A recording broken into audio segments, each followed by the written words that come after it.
नमस्कार दोस्तों। आज मैं बात करने वाला हूँ अपनी कंट्री के ऊपर। और हमारी कंट्री ने बहुत कुछ गुलामी झेली है। बहुत सारे रूलर्स आए हैं गए हैं। बहुत सारी जो सियासतें हैं वो बदली हैं। कभी मुग़लों ने राज किया, कभी गुलाम वालों ने राज किया, और दिल्ली सल्तनत का पूरा इतिहास आपको पता ही होगा।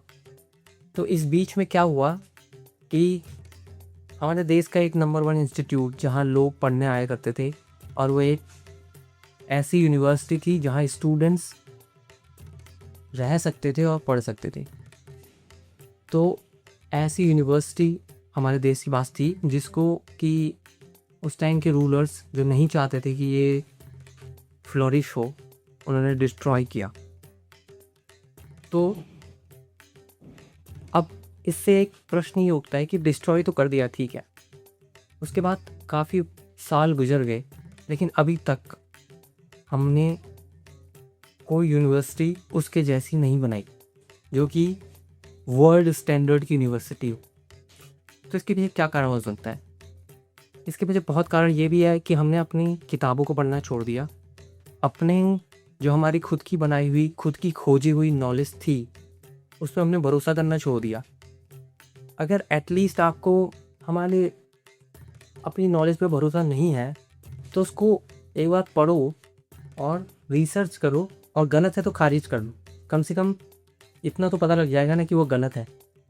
लेकिन हमारे देश वाले क्या कहते हैं, अब इसमें मैं भी अपने आप को शामिल करता हूँ कि हमारी भी गलती है। हम लोग अपने हमारे देश का जो रिसर्च कल्चर है बिल्कुल ख़त्म है, और हायर एजुकेशन तो बिल्कुल ही और भी ख़त्म। जितने प्राइवेट कॉलेजेस वगैरह जो हैं, इसमें टीचर्स वो टीचर्स बनना चाहते थे इसलिए टीचर्स नहीं है, वो टीचर्स उनको बनना पड़ा है इसलिए टीचर्स हैं।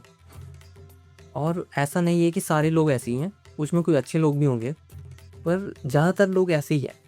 क्योंकि मेरे को आज तक अपने कॉलेज की लाइफ में, मैं 2 कॉलेज बदल चुका हूँ और भी बहुत सारे कॉलेजेस में गया हूँ। ज़्यादातर मेरे को बच्चे में यही बताया है कि हमको टीचर अच्छे नहीं मिलते। अब बच्चे और टीचर्स ये भी कह सकते हैं कि हमें बच्चे अच्छे नहीं मिलते।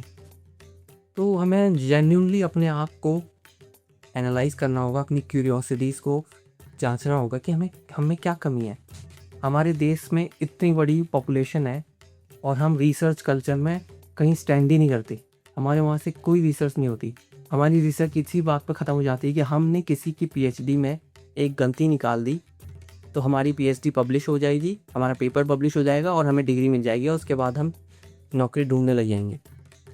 तो ऐसा हमें मेरे ख्याल से नहीं करना चाहिए, और हमें अपने यूनिवर्सिटीज़ को डेवलप करना चाहिए, पेटेंट्स बनानी चाहिए साइंस के फील्ड में।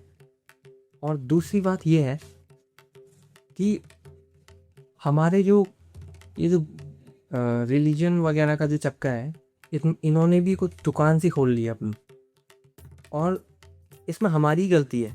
क्यों? क्योंकि हम अपनी किताबें पढ़ना छोड़ दी हैं।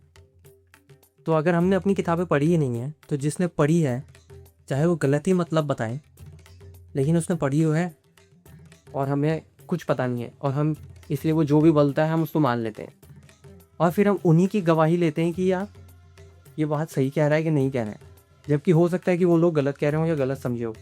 तो हमें अपने जो इतिहास है उसको पढ़ने की कोशिश करनी होगी, उसमें अपनी ग्रंथों को पढ़ना होगा, सही को सिद्ध करना होगा, उसको दोबारा इस्टेब्लिश करना होगा, उसको विस्तार करना होगा, और जो गलत है उसे खारिज करना होगा। इसी तरीके से हम आगे बढ़ पाएंगे। और जैसे आईआईटीज़ हैं, आईआईएस की बेंगलोर है, और आईआईएम्स हैं, यही कॉलेज थोड़ी ना है। पूरा हमारे देश की जनता केवल इन्हीं कॉलेजेस में थोड़ी ना जाती है, और भी कॉलेजेस हैं, लेकिन वहाँ से ऐसा स्टूडेंट क्यों नहीं आ पाता है जो कि जिसके पास रिसर्च हो, जिसके पास असली में एक खुद का क्रिटिकल थिंकिंग वाला ब्रेन हो। क्यों? क्योंकि वो पढ़ता नहीं है, वो पढ़ना चाहता नहीं है, उसे बस रेसिपी बनाई हुई चाहिए।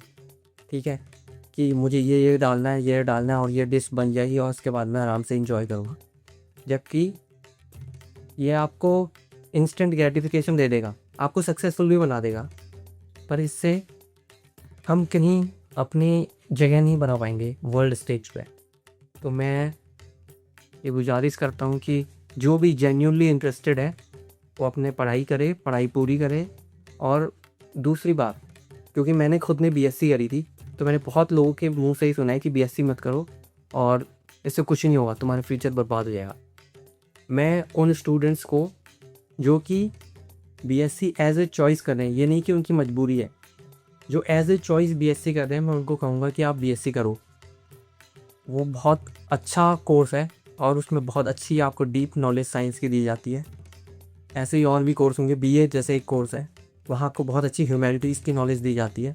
तो आप इनको ऐसे लाइटली मत लीजिए। अगर आप उनको अपनी एज ए चॉइस परस्यू कर रहे हैं तो ऐसे पढ़िए कि आपने पूरी जान लगा देनी है उसको पढ़ने में। जो जो वो बताना चाह रहा है उसको पढ़ो, उससे एक्स्ट्रा भी पढ़ो। अपने आप को ब्रांचिंग वाली फ़िलॉसफी में बिलीव करो। जैसे कि अगर आप बीए पढ़ रहे हो तो ये नहीं कि खाली बीए ही पढ़ो, साइंस भी पढ़ो, साइंस भी अपना स्ट्रॉन्ग करो और इंटरकनेक्शंस बनाना सीखो। क्योंकि जैसे ही आप इंटरकनेक्शन बनाना सीखोगे, आप और लोगों से अलग ही एक अपनी शाइन दिखाओगे और आपकी एक अलग ही जगह हुई, क्योंकि आप अलग अलग फील्ड्स को कनेक्ट कर पाते हो। एग्जाम्पल के लिए जैसे मैं आपको देना चाहूँगा, जैसे हम बच्चे होते हैं तो हम सारे सब्जेक्टों में पढ़ाए जाते हैं थोड़ा थोड़ा। फिर जैसे हम 10th में आते हैं, हमारे कुछ सब्जेक्ट कम हो जाते हैं और कुछ सब्जेक्ट्स की ब्रांचेज बन जाती है। जैसे सोशल स्टडीज़ होता है वो हिस्ट्री, ज्योग्राफी, सिविक्स में डिवाइड हो जाता है। साइंस, फिजिक्स, केमिस्ट्री वो हो जाती है। और मैथमेटिक्स, अलजेब्रा, ये सब अलग अलग पार्ट्स टाइप में पढ़ाने लग गया। 11th-12th में हम और प्रिसाइज हो जाते हैं। हम साइंस अलग कर देते हैं, ह्यूमैनिटीज़ अलग कर देते हैं, कॉमर्स अलग कर देते हैं और ऐसी सारे सब्जेक्ट्स अलग कर देते हैं। फिर उसके बाद हम ग्रेजुएशन करते हैं, उसमें हम कोई एक सब्जेक्ट अपना चूज़ करते हैं और उस पर हम पढ़ाई करते हैं। फिर हम पोस्ट ग्रेजुएशन अगर कोई करता है तो वो उस ग्रेजुएशन का एक टॉपिक या एक सब्जेक्ट चुनता है जिस पे वो अपना काम पोस्ट ग्रेजुएशन का डिग्री लेता है। उसके बाद अगर आप पीएचडी करते हैं तो आप अपनी एक टॉपिक उठाते हैं और उस पर मेहनत करते हैं। लेकिन जब आप पीएचडी करते हैं, फॉर एग्जांपल आप बायोलॉजी में पीएचडी कर रहे हैं, तो आप ये रियलाइज़ करेंगे कि उस सब्जेक्ट में आप हिस्ट्री भी यूज़ करते हो, मैथमेटिक्स भी यूज़ करते हो, स्टैटिस्टिक्स भी यूज़ करते हो, केमिस्ट्री भी यूज़ करते हो और न जाने कितने सब्जेक्ट्स हैं उन सब का यूज़ करते हो। और ऐसा आप क्यों कर पा रहे हो? क्योंकि सब्जेक्ट्स इंटर रिलेटेड है, ठीक है, इनके बीच में कोई क्लियर कट बाउंड्री नहीं है। तो अगर सब्जेक्ट्स रिलेटेड है तो इनके जाहिर सी बात है इनके बीच में कनेक्शंस भी होंगे और वो आपस में रिलेट करते होंगे। तो अगर आप ये सब कनेक्शंस ढूंढ पाएंगे तो आप नए सॉल्यूशन ढूंढ पाएंगे और ऑप्टिमाइज सॉल्यूशन ढूंढ पाएंगे और अच्छी मदद कर पाएंगे। और हो सकता है आपका आइडिया इतना बढ़िया हो कि आप उसको पेटेंट भी करा सकते हैं और आप उससे लाखों, मतलब आने वाले टाइम में काफ़ी कमा भी सकते हैं। तो इस बात से बिल्कुल उदास ना हो अगर आपसे कोई कहे कि आप बीएससी क्यों कर रहा है या कोई सा भी कोर्स बीए क्यों करता है। आपको अगर उस पर भरोसा है तो उसको ऐसे पढ़िए, बिल्कुल शिद्दत से जान लगा के पढ़िए।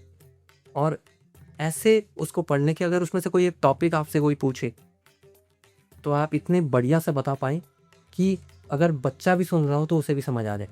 अगर आप इस लेवल पर अपने आप को तैयार कर लोगे तो आप कभी नहीं हारोगे और भले ही आपको नौकरी ना मिले लेकिन आप